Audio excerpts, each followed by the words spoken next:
What's up guys? Welcome back to my channel. This is Skipper AR. मैं 100 video भी बना लूँ ना तो भी मुझसे कभी इंट्रो नहीं होने वाला है. Anyway, hi guys, welcome back. This video is मेरे लॉकडाउन सीरीज का पार्ट 2 वीडियो. इस पार्ट 2 वीडियो को भी मैं डिवाइड कर रही हूँ ट्रेनिंग और न्यूट्रिशन में, बिकॉज मेरी वीडियो मुझे लंबी नहीं चाहिए. I want like short videos जो क्रिस्प हो, टू द पॉइंट हो और जिससे आपको वैल्यू मिले. ऑल्सो गाइज, ये ट्रेनिंग वीडियो स्टार्ट करने से पहले मुझे चाहिए कि आप एक बार बैठो और अपनी लाइफ को एज अ होल ऑब्जर्व करो. तो अगर तुम वर्कआउट करने जा रहे हो, उस वर्कआउट का क्या पर्पस है वो बैठ के तुम डिसाइड करोगे. I give you an example. मैं अप्रैल के टाइम जब मुझे फ्लू हुआ था और जब मैं रिकवर कर रही थी, उसके रिकवरी प्रोसेस के बाद जब मेरी दवाइयाँ खत्म हुई, मेरा पर्पस वर्कआउट का ये था कि मैं अपनी बॉडी को मूव करूँ, क्योंकि मुझे अच्छा लगता था. क्योंकि बेड में बैठे बैठे या लॉकडाउन के चक्कर में जब तुम घर पे रहते हो, it can get a little bit frustrating. तो मेरा पर्पस ये था कि मैं अपने मेंटल हेल्थ का ध्यान दूं, मैं मूव करूं. अभी मेरा पर्पस बहुत स्पेसिफिक हो गया है towards my athletic goal. So I really want you to sit and एक बार देखो कि तुम्हारा पर्पस क्या है वर्कआउट का. अगर तुम्हारा पर्पस सिर्फ मूवमेंट है, then it's okay. Just maybe you can make your own plan ये वीडियो देखने के बाद, क्योंकि तुम्हें ट्रेनिंग एस्पेक्ट समझ आ जाएगा. या तुम सिर्फ अलग वर्कआउट कर सकते हो जो तुम्हें यूट्यूब में 1000 वीडियोस मिल जाएगी जिसकी तुम्हें. ओके, ये वीडियो शुरू करते हैं. एज ऑलवेज मैंने अपने इंस्टाग्राम अकाउंट में एक क्वेश्चन बॉक्स डाला था पूछते हुए कि ऐसा क्या स्ट्रगल्स है तुम्हारे जो तुम देख रहे हो ये लॉकडाउन में टुवर्ड्स ट्रेनिंग एंड न्यूट्रिशन. जब ट्रेनिंग पे बात हुई, मैंने जो आंसर्स देखे हैं सबके, एंड ऑल्सो मैं सबके आंसर्स पढ़ती हूँ. आई नो मैं रिप्लाई नहीं कर पाती हूँ, एक्चुअली कभी कभी नोट डाउन करती हूँ, बिकॉज उससे मुझे काफ़ी हेल्प मिलती है समझने में. If you don't follow me on Instagram, you should, because I am pretty active in my stories every day. So answers में जो मुझे कॉमन थीम लगी वो थी कि मैं प्रोग्रेस कैसे करूँगा या करूँगी, रिजल्ट क्या आएगा अब या कैसे आएगा. मोटिवेशन की प्रॉब्लम है क्योंकि लिमिटेड इक्विपमेंट है, बोर हो जाते हैं सेम चीज़ करते करते. एंड ऑल्सो थोड़े आंसर्स मुझे ये भी मिले कि लॉकडाउन 1 जब खत्म हुआ था तो हमने जिम जाना शुरू किया, एंड वो ग्रूव और रिदम जब वापस आया तब लॉकडाउन 2 लग गया. तुम्हें स्टार्ट करने का वापस मन नहीं करता, या फिर तुम्हें लगता है तुम वापस से 0 से स्टार्ट कर रहे हो. सो आज की वीडियो में ऑब्वियसली मुझे ये नहीं पता तुम्हारे घर में ऐसे क्या इक्विपमेंट्स है जिसका हम अच्छी तरह से यूटिलाइज कर सकते हैं तुम्हारे वर्कआउट्स के लिए, बट हम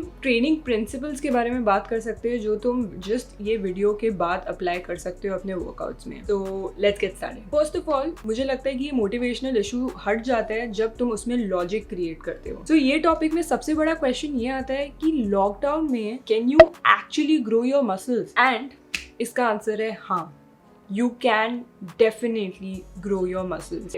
गीक मोड ऑन. सिंपल फंडा समझो कि मसल ग्रोथ तभी होगी जब मसल को स्टिमुलस मिले ग्रो करने का, क्योंकि जब मसल को स्टिमुलस मिलता है तो वो ब्रेन को मैसेज भेजता है like oh it's time to grow. तुम्हें ये चीज़ पता होगी कि मसल कॉन्ट्रैक्शन तब होती है जब आपका ब्रेन उस मसल को मैसेज भेजता है कॉन्ट्रैक्ट करने की. नाउ द नर्व सेल्स जो इस प्रोसेस में हमें हेल्प करते हैं उनको बोलते हैं मोटर न्यूरॉन्स. एक एग्जाम्पल लेते हैं. सपोज मैंने ये फोन उठाया. अब ये फोन उठाने में मेरे मोटर न्यूरॉन्स ने कई मसल फाइबर्स को एक्टिवेट किया है ताकि मैं ये फोन उठा पाऊँ. या सपोज तुमने 5 kg का डंबल लिया और तुम उसको 30 रेप्स तक बाइसेप कर्ल कर रहे हो. By the end of it तुम देखोगे कि तुम्हें बहुत डिफिकल्टी हो रही है. उस डिफिकल्टी लेवल जब तुम्हारा बढ़ता है तो और मसल फाइबर्स एक्टिवेट होते हैं तुम्हारी बॉडी में ताकि तुम वो मूवमेंट पॉइंट ए से पॉइंट बी लेके जाओ. So this is how you are stimulating your muscles to create that environment जिससे तुम्हारी muscle grow होए. Now I know ये थोड़ा सा ज़्यादा गीकी मोड में हो रहा है. इसको थोड़ा सिंपलर चीज़ में समझाने के लिए वो ये है कि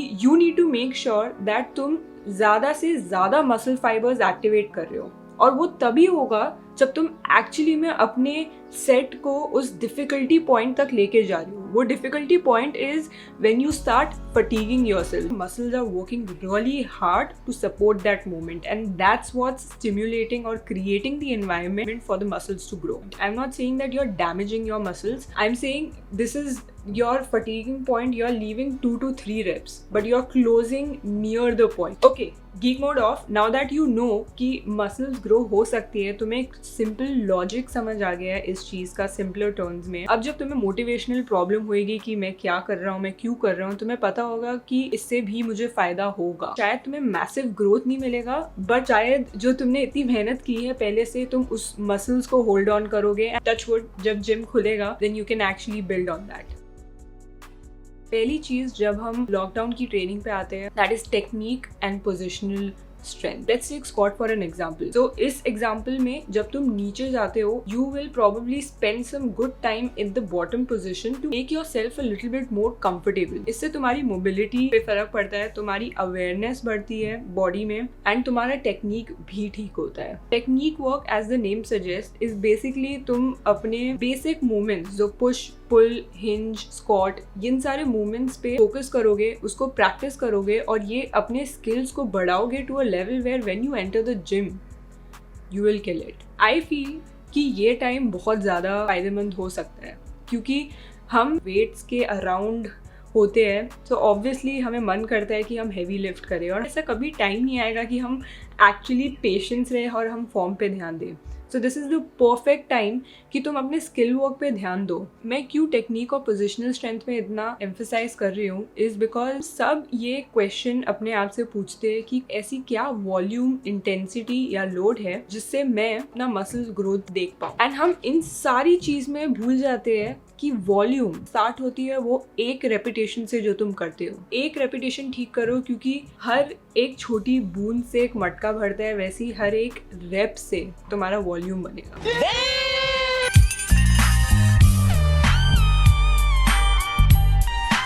हमारा सेकंड पॉइंट आता है एरोबिक कैपेसिटी. ना एरोबिक कैपेसिटी का मतलब है एक बिगर गैस टैंक. हमारी गाड़ी में इतना छोटा गैस टैंक था, तुम कई समय तक जाते थे और रुक जाती थी गाड़ी. अब तुम्हारी गाड़ी में इतना बड़ा गैस टैंक है तो तुम ज़्यादा समय तक जा सकते हो. तुम्हारी वर्कआउट्स के बीच में जो रिकवरी है वो बहुत एफिशिएंट हो जाएगा. तुम ज़्यादा वॉल्यूम हैंडल कर पाओगे, ज़्यादा इंटेंसिटी हैंडल कर पाओगे, तुम्हारा एंड्योरेंस वर्क काफ़ी बेटर हो जाएगा और इन सारी चीज़ों का कैरी ओवर होगा तुम्हारे जिम में जब नेक्स्ट टाइम तुम एंटर करोगे. एरोबिक कैपेसिटी पे काम करने के लिए अगर तुम नीचे जा सकते हो then you can work on your cardiovascular training. You can probably give yourself some timing जहाँ पर तुम्हें भागना है और इसके साथ क्लब करेगी हम हमारी ट्रेनिंग.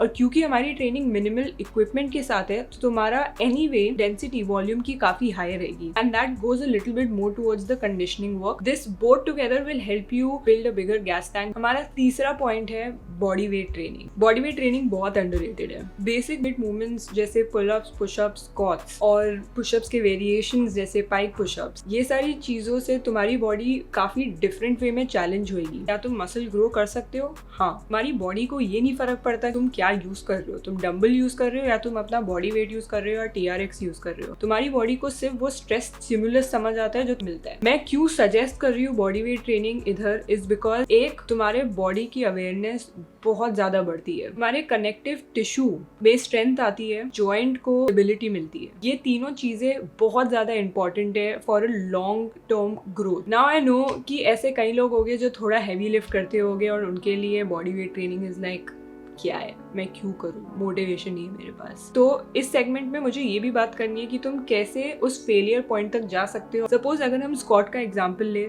तुम शायद बाबल स्क्वाट करते होगे या लेग प्रेस करते होगे बहुत बड़े नंबर या बहुत प्लेट्स के साथ, बट घर पे कोई मशीन नहीं है, तो तुम ऐसा स्ट्रेस स्टिमुलस कैसे क्रिएट कर सकते हो. यहाँ पे हम यूज कर सकते हैं अलग चीजें जैसे सुपर सेट. सुपर सेट में या तो तुम सेम मसल को 2 एक्सरसाइज बैक टू बैक करवा सकते हो. फॉर एग्जाम्पल अगर मैंने हील एलिवेटेड स्क्वाट्स किया जो मेजरली मेरे क्वाड्स को फोकस करते हैं, उसके जस्ट बाद मैं नैरो लंजेस करूंगी जो सेम मसल को फोकस करवा रहे हैं. दूसरा, अगर आप बिगनर आप सुपर सेट एगनिस्ट और एंटागनिस्ट का कर सकते हो. तो मैंने हील एलिवेटेड स्क्वाट्स पहले किया, फिर मैंने ग्लूट ब्रिजेस किया. या फिर आप एक ट्राई सेट कर सकते हो जिसका मतलब है कि 3 क्वाड्स की एक्सरसाइज होगी. तीसरा एग्जांपल है पार्शियल रेप्स का. सो इमेजिन करो कि तुम बल्गेरियन स्क्वाट कर रहे हो, तुम नीचे जाते हो पूरा, फिर तुम हाफ ऊपर आते हो, फिर वापस पूरा नीचे जाके ऊपर आते हो. दिस मीन्स दैट तुम 1/4 रेप कर रहे हो. चैलेंजिंग ये 1/4 रेप को ऐड करके हो जाता है. So there are different ways जहां तुम कंबाइन करके वैसे स्ट्रेस स्टिमुलस क्रिएट कर सकते हो अपने मसल के लिए. 5th पॉइंट जो सबसे इम्पॉर्टेंट पॉइंट है, ऑनेस्टली मेरे को ये पहला पॉइंट बोलना चाहिए था बट मैं भूल गई बोलना, तो अब वो 5th पॉइंट हो गया है, वो है एक बेस क्रिएट करना। अभी तुम्हें ये सारे पॉइंट समझ आ गए हैं और तुम जाते हो, तुम किसी का वर्कआउट देखते हो यूट्यूब में या इंस्टाग्राम पे, तुम वो करते हो एक दिन जहाँ तुम्हें बहुत मज़ा आता है, तुम फेलियर तक पुश करते हो, दूसरे दिन तुम कुछ और वर्कआउट करते हो।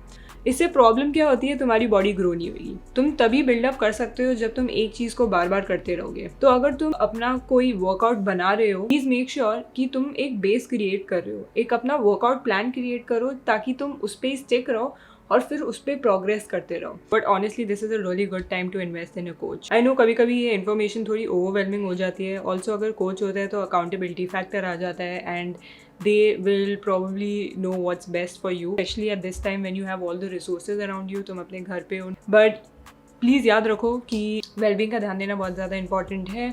जो तुम वर्कआउट कर रहे हो उसका पर्पस होना बहुत ज़्यादा इंपॉर्टेंट है एंड एक बेस होना बहुत ज़्यादा इंपॉर्टेंट है। बाकी सारी चीज़ें होती रहेगी। Live life, cut this bro. Also please like, share and subscribe and hit the notification bell क्योंकि next nutrition की वीडियो कुछ ही दिनों में निकलने वाली है। छोटी सी वीडियो होगी, precise, concise, to the point।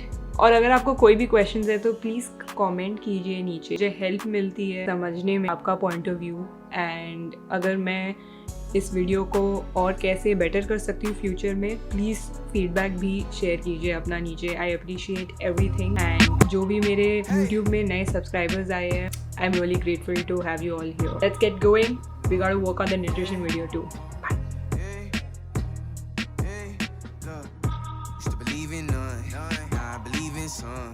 I believe that everything happens for a reason.